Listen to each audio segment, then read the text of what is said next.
Weekend వచ్చిందంటే చాలు మనం ఏదో ఒక రెస్టారెంట్కి వెళ్ళి భోజనం చేయాలని కావచ్చు, అలాగే మనకిష్టమైన పదార్థాలను తినాలనే ఆకాంక్ష కావచ్చు, కోరిక అనేది ప్రతి ఒక్కరికి ఉండడం జరుగుతుంది. ఇందులో భాగంగానే అంటే ప్రతి ఇంట్లో కూడా చాలా చోట్ల కూడా తల్లిదండ్రులు జాబ్ చేయడం కావచ్చు, అలాగే పిల్లల్ని వీకెండ్‌లో బయటకు తీసుకెళ్తాను, రెస్టారెంట్‌కి కావచ్చు, బార్బిక్యూకి తీసుకెళ్తాను అని చెప్తున్న నేపథ్యం చాలా చోట్ల కూడా కనబడుతుంది. కానీ కొన్ని రోజులుగా కావచ్చు, కొన్ని సంవత్సరాలుగా అంటే గత 2, 3 సంవత్సరాలుగా చూసుకున్నట్టయితే ఫుడ్ సేఫ్టీ అనేది ఏ విధంగా నగరంలో ఉంటుందనేది కూడా మనకు చూస్తున్నాం. అసలు ఎలుకలు కావచ్చు, బొద్దింకలు కావచ్చు, ఆ కిచెన్‌లో పారడం, అలాగే కుళ్ళిపోయిన పదార్థాలను, అలాగే రాత్రి మిగిలిపోయిన బిర్యానీని కూడా వేడి చేసి ఇస్తున్న సందర్భాలు కూడా మనం కోకొల్లలుగా చూస్తున్నాం.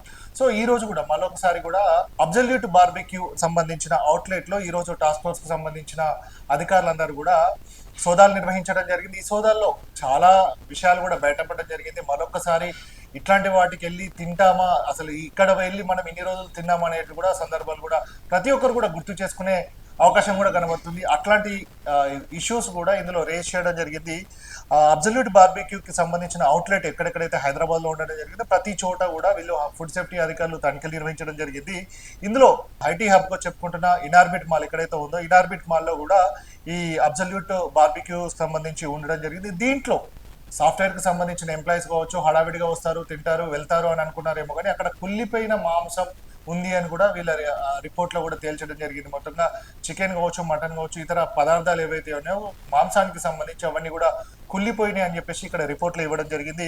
ఇనార్బిట్ మాల్ తర్వాత చూసుకున్నట్టయితే బంజారాహిల్స్, గచ్చిబౌలిలో కూడా వీళ్ళకి మరొక 2 అవుట్‌లెట్స్ ఉండడం జరిగింది. కిచెన్ అంతా కూడా కాక్రోచెస్ అంటే బొద్దింకలతోటి నిండిపోయి ఉండడం జరిగింది. మనం ఇంట్లో కిచెన్‌లో బొద్దింకలు వస్తేనే దానికి సంబంధించి ఎన్నో ప్రికాషన్స్ తీసుకుంటాము. వారికి సంబంధించిన పెట్ కంట్రోలర్ వాళ్ళని తీసుకొనొచ్చి వాటిని రిమూవ్ చేసే విధంగా కూడా అన్ని చర్యలు తీసుకుంటాం. అట్లాంటిది మనం తినే ఆహారము మొత్తంగా బొద్దింకలు పారుతున్నాయి అనేది సిట్యుయేషన్ చూస్తే మనం ఏ విధంగా దాన్ని ఊహించుకుంటాం అనేది కూడా మనకు అంటే అది ఎట్లా తిన్నాము అనేది కూడా మనకు భయంకరంగా ఇష్యూగా కనబడుతుంది. సో అలాగే మేడిపల్లికి సంబంధించి అంటే శివారు ప్రాంతాల్లో మేడిపల్లికి సంబంధించి ఉప్పల్ దగ్గర మేడిపల్లి అవుట్లెట్‌లో కూడా ఇక్కడ కూడా తనిఖీలు నిర్వహించారు. ఇక్కడ ఇంకొక సిట్యుయేషన్ ఏంది అని అంటే ఎక్స్పైరీ డేట్ అయిపోయిన ఆహార పదార్థాలకు సంబంధించిన ప్రొడక్ట్స్ అన్నిటి కూడా మేడిపల్లి అవుట్లెట్ లో కూడా కనబడడం జరిగింది. సో మరొకటి ఏఎస్ రావు నగర్ లో కూడా మరొక అవుట్లెట్ లో ఇక్కడ కూడా తనిఖీలు నిర్వహించడం జరిగింది. దీంట్లో ఇక్కడ బొద్దింకల్ మేడిపల్లిలో అయితే కాక్రోచెస్ కి సంబంధించి కాక్రోచ్లు ఉండడం జరిగింది. ఇక్కడ ఏకంగా ఎలుకలే తిరుగుతున్నాయి. మొత్తంగా కిచెన్ అంతా కూడా ఎలుకలే తిరుగుతున్నాయి.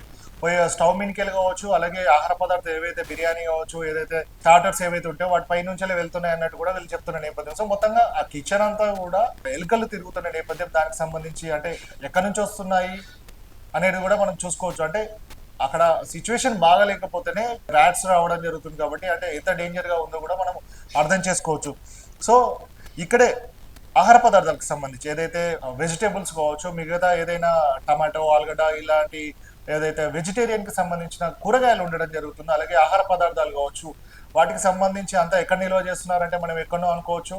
ఏదైతే స్టోరేజ్ అంటే కోల్డ్ కి సంబంధించి కోల్డ్ స్టోరేజ్ లో కావచ్చు, మిగతాది ఎలుకలు కావచ్చు, ఈ బొద్దింకలు రాకుండా కేర్ తీసుకుంటారు అనుకోవచ్చు. కానీ వీళ్ళు ఎక్కడ వేస్తున్నారు అంటే ఫ్లోర్ మీదనే మొత్తంగా పరుస్తున్నారు. మన ఊర్లే కదా వడ్లు ఆరబోస్తామో, మక్కల్ని ఎట్లా ఆరబోస్తామో వీళ్ళు కూడా సేమ్ అట్లనే ఫ్లోర్ మీద ఆరబోసినట్టు కూడా మొత్తంగా ఈ ఆహార పదార్థాలకు సంబంధించి కూడా ఆరబోసినట్టు కూడా వీళ్ళ రిపోర్ట్ లో చెప్పడం జరిగింది. సో మొత్తంగా వీళ్ళు ఇచ్చిన రిపోర్టు అబ్సల్యూట్ బార్బిక్యూకి సంబంధించి చూసుకున్నట్టయితే మనం లోపలికి వెళ్ళి వాడు తీసుకొచ్చి పెట్టింది చూస్తే మాత్రం లొట్టలేసుకొని తింటాం. కానీ లోపలికి వెళ్ళి చూస్తే మాత్రం తిన్నదంతా కూడా కక్కే ప్రసక్తే కనబడుతుంది. సో మొత్తంగా జాగ్రత్తగా ఉండాలి. ఇంట్లో ఆహారం బెస్ట్ అని చెప్పేసి కూడా డాక్టర్ చెప్పడం జరుగుతుంది. పెద్ద పేగు క్యాన్సర్ కావచ్చు, వీటన్నిటి కూడా వస్తున్నాయని కూడా చెప్తున్నారు. అలాగే ఫుడ్ కలర్స్ వేయడం జరుగుతుంది. సో జాగ్రత్తగా అంటే బయటకెళ్ళి తినాలనుకుంటున్న వారు మాత్రం ఇట్లాంటి సిచ్యువేషన్ చూసుకోండి. చాలా జాగ్రత్తలు తీసుకోవాల్సిన అవసరం ఉంటుంది. అవసరమైతేనే అంటే ఇవి గత్యంతరం లేని పరిస్థితుల్లో అయితేనే మాత్రం అది పేరున్న హోటలా లేకపోతే జాగ్రత్తలు తీసుకుంటారంటే మాత్రమే చూడండి. లేకపోతే మాత్రం మనం ఏదైతే రోగాలను కొని తెచ్చుకునే పరిస్థితి దాపురించే సిచ్యువేషన్ ఉంటుంది. కాబట్టి జాగ్రత్తగా ఆహార ప్రియులు ఎవరైతే ఉన్నారో జరుగుతుందో వారందరూ కూడా జాగ్రత్తగా ఉండండి. పిల్లలు మరీ ముఖ్యంగా పిల్లలంతా కూడా బార్బిక్యూ దీనికి సంబంధించి వాళ్ళందరూ కూడా చాలా ఈ అమితంగా ఇష్టపడతారు కాబట్టి జాగ్రత్తగా ఉండండి. పిల్లల్ని అటువైపు మళ్ళకుండా చూసుకోవాల్సిన జాగ్రత్తలు కూడా పెద్దలు తీసుకోవాల్సిన అవసరం ఉంది. దీన్ని బట్టి చూస్తే తెలుసుకుంటే మాత్రం హైదరాబాద్ లో మాత్రం ఫుడ్ అనేది చాలా చాలా చోట్ల మంచి ఫుడ్ దొరుకుతుంది. కానీ ఇట్లాంటి సిచ్యువేషన్ ఇట్లాంటి వీళ్ళ ధనదాహానికి మాత్రం చాలా మంది బలవుతుంటారు. ఆహార ప్రియులందరూ కూడా ఇట్లాంటి కాకుండా జాగ్రత్తగా తమ ఆరోగ్యాన్ని కాపాడుకునే విధంగా మాత్రం చూసుకోవాల్సిన పరిస్థితి ప్రతి ఒక్కరిపైన ఉంది.